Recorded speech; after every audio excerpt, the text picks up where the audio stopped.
When John the Baptist heard in prison about things that Christ was doing, he sent some of his disciples to him. "Tell us," they asked Jesus, "are you the one John said was going to come, or should we expect someone else?" Jesus answered, "Go back and tell John that what you are hearing and seeing, the blind can see, the lame can walk. Those who suffer from dreaded skin diseases are made clean. The deaf hear, the dead are brought back to life, and the good news is preached to the poor. How happy are those who have no doubt about me." While John's disciples were leaving, Jesus spoke about him to the crowds.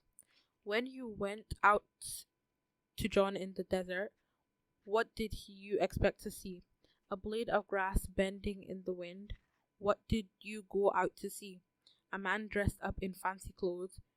People who dress like that live in palaces. Tell me, what did you go out to see? A prophet? Yes, indeed, but you saw much more than a prophet.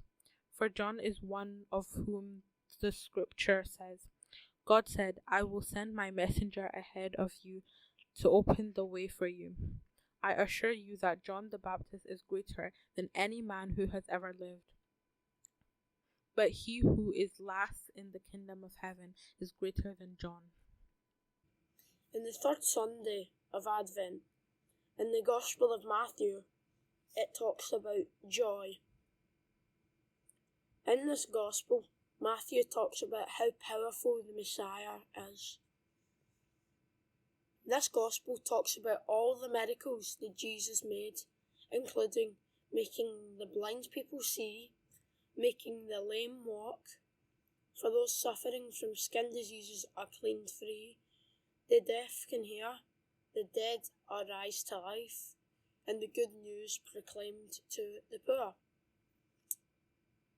What this means is the Lord can help anyone whenever he wants, however he wants.